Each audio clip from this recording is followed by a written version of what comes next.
Let's start out with a very simple statement, which I'll keep repeating until you get rather bored with it, but you'll remember it and carry it away with you. Satori is a natural, simple, easy, obvious, and continuous state. Anything that brings you out of Satori, we are going to call ego program.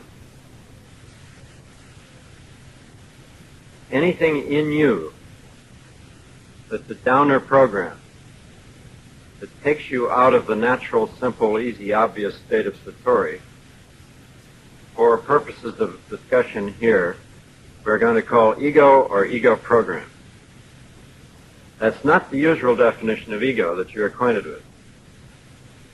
It's not the definition that the youngsters use when they say somebody went on an ego power trip, for example, or when the psychoanalysts talk about ego.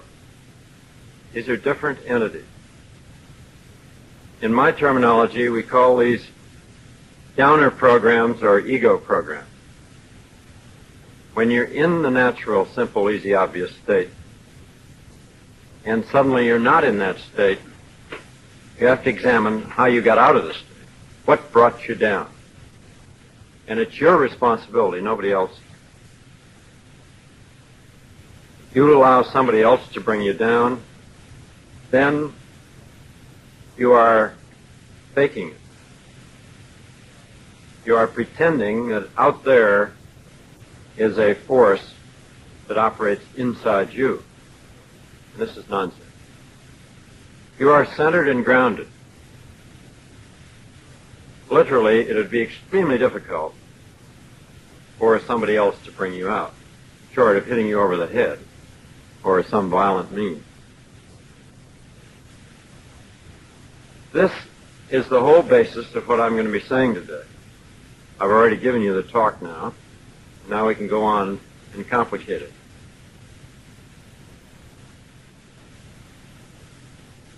Now, what do I mean by grounding and centering?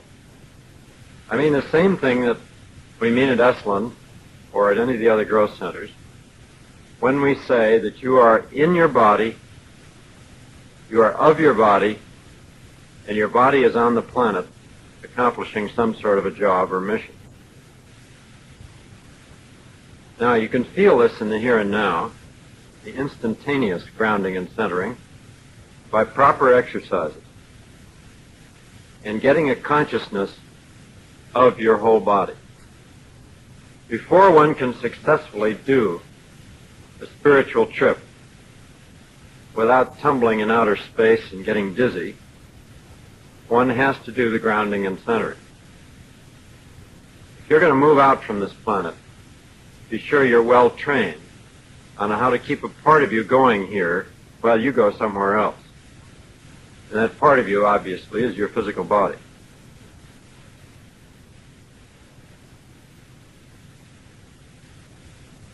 In the disciplines that I've been exposed to, you really have to solve what, in the old-fashioned terminology, were called ego fixations.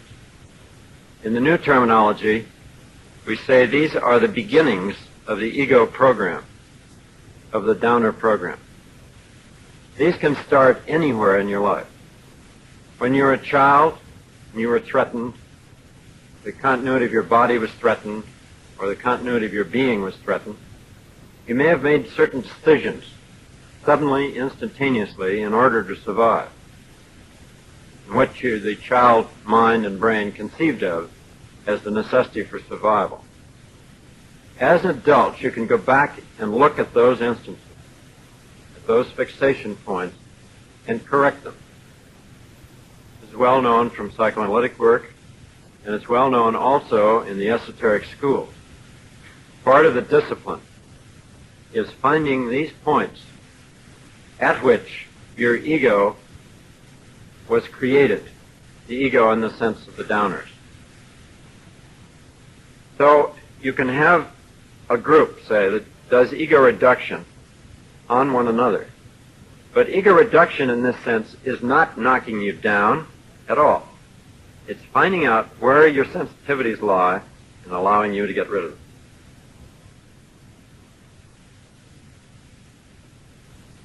Okay, now let's get to Satori itself. What do I mean by this term? Well, in the school in Chile, where I spent 7 months working with a group of about 53 Americans, Satori is given various levels, assigned various levels. And the Gurdjieffian vibration level numbers are used to designate these levels. This is an arbitrary scale going by factors of 2. And it's an inverse scale. The highest Satori has the smallest number. The lowest Satori has the highest number. So if you wish to think of it this way, these vibration levels are wavelengths of sound in centimeters in air. So at the highest level of Satori is the shortest wavelength or the highest frequency. So Satori 3 would be 3 centimeter wavelengths of sound in air, and hence about 30,000 cycles per second. So we'll leave that analog. That's only one analog for the vibration levels of Gurdjieff, and go on to the description of the Satoris themselves. So what we want to do is attenuate all the signals from the consensus reality, the body trips, and so on, to the lowest possible level, and so that we can then pay attention to the signals coming from these other places, from other people, from other species on this planet, from the other characters in the cosmos, whatever it is. And that's why I say you're limited by your concepts as to what you can do here.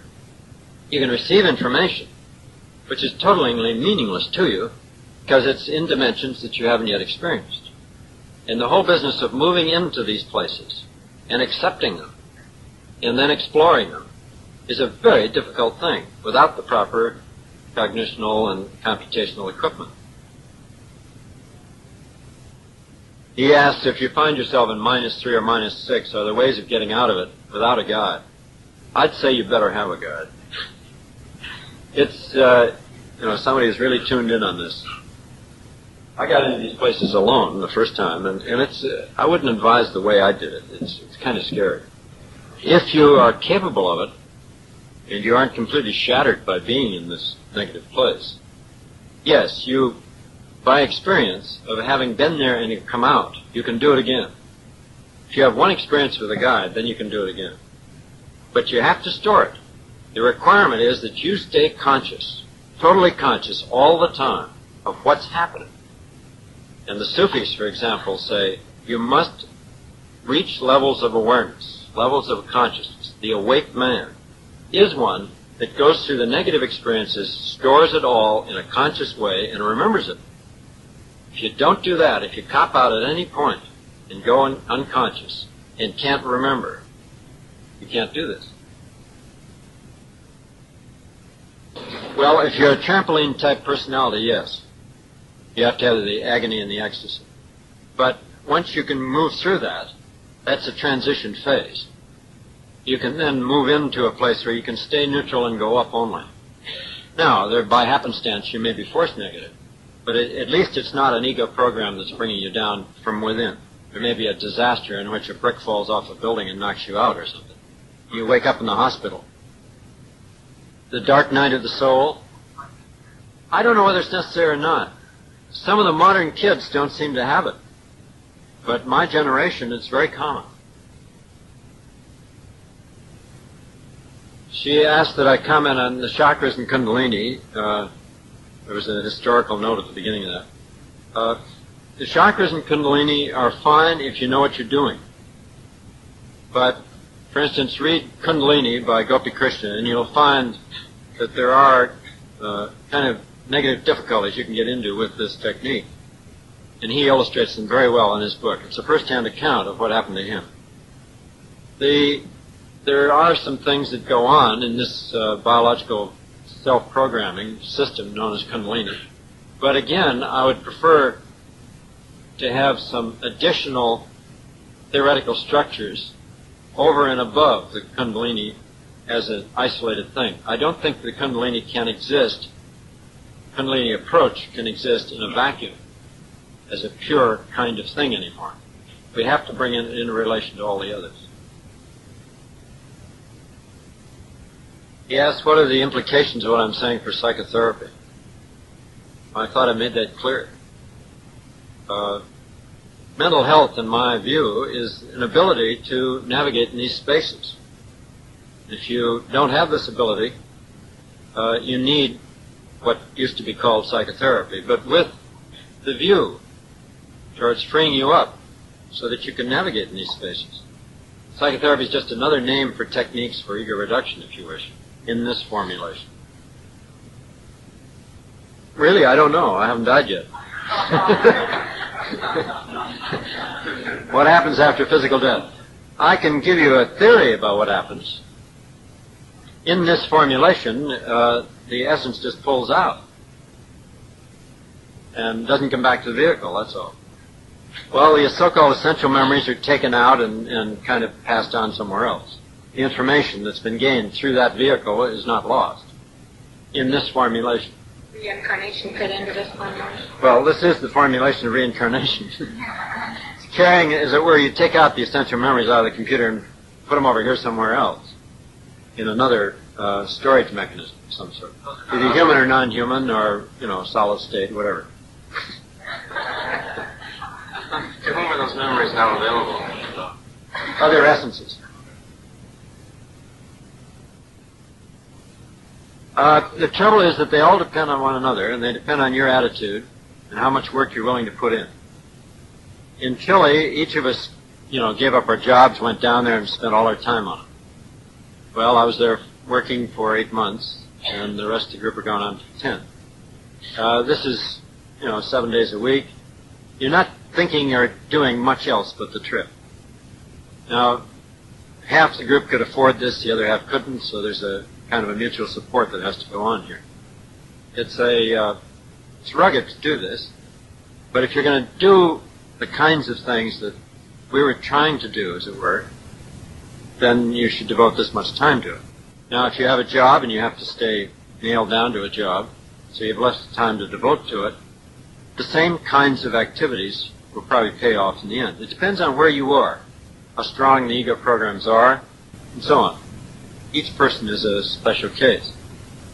As I said at one point in Chile to somebody that asked, we're all in a big room, there are 1,000 doors out of it. All you have to do is be able to open one of those doors.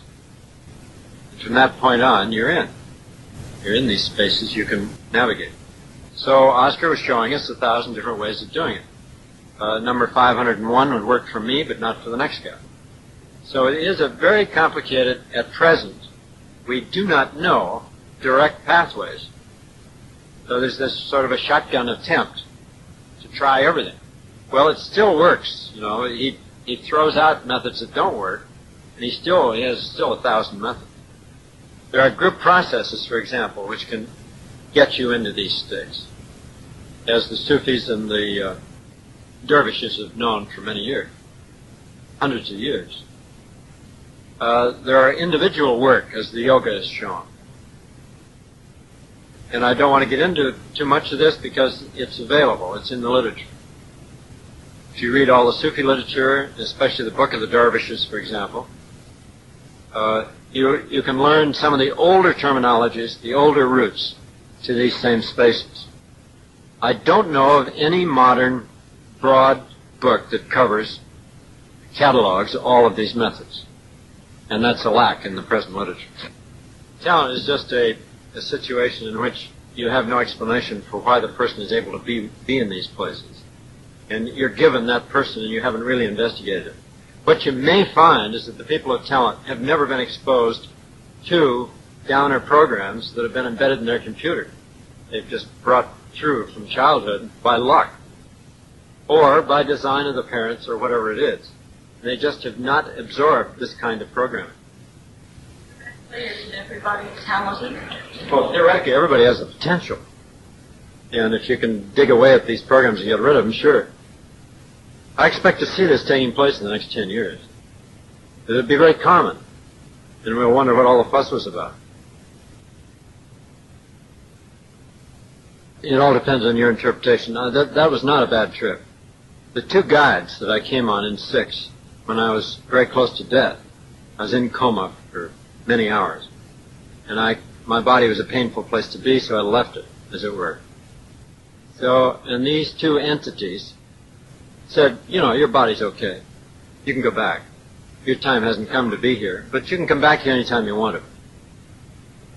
Now, they didn't say those words, but they transmitted that information by whatever the information transmittal mechanism is on 6. It seems to be a direct read-in into the computer, as it were, without the use of words, by some sort of a coding mechanism that's much more basic than our verbal levels. Positive and negative is what we put on them. There are entities, and there are neutral ones that we can make look evil or make look super good. When I was 7 years old, these two guides, I clothed in the typical Catholic angel kind of thing. And they wrapped their wings around me and all that because I was a little guy and I was frightened. But when I was 21, they became just points in a well-lighted, loving space. Projection of your ego, as you spoke of earlier today, and what would be this positive? It could still be a projection. It could still be a program in my computer, creating as if. However, it doesn't have that feel. When you're there, you have this absolute certainty that this is a reality, outside yourself, and that you're not creating it. Now, this may be an illusion, too. I don't know. She's talking about the positive and negative bothering her. It's a dichotomy. But it's a dichotomy that's built into our computer. There are systems in our brain, for instance, which when stimulated give rise to subjective feelings of pain or of fear or of anger. And the direct experience of that is something you want to avoid. So therefore we label it negative. There are other systems in the brain which, when stimulated, make you feel pleasure over the whole body, or pleasure in regard to the psychic apparatus, whatever, or sexual pleasure, or more specific kinds of pleasure. And those we label positive because you want more of them. You get attached to these. The position that you have to get into with the Satoris is that you neither have aversion, negative, view of them, nor are you attached to them, or you can't get there. In other words, you have to start in 48 and then move into these areas, and then you have the experience of a positive thing. But it's not the desire for the positive thing that gets you there. Is that clear? This is the old stuff. This is in Patanjali, it's in all the yoga texts, so on. Detachment is the way they call it. We say neutral, okay? Not much different. Well, you have to know the state exists and work on it, and find out where you're attached and where the aversions are and where the attachments are. You know, you can shuck off, say, all of the treasure of this particular trip, ownership and all this sort of thing. But eventually you can get back to that and say, okay, that's the game you have to play here. This business of throwing away property and so on is nonsense when you finally are fully developed. You don't need to do that. Now, you may have to do it as a transition thing in order to teach yourself what you really desire, what your meta desires really are.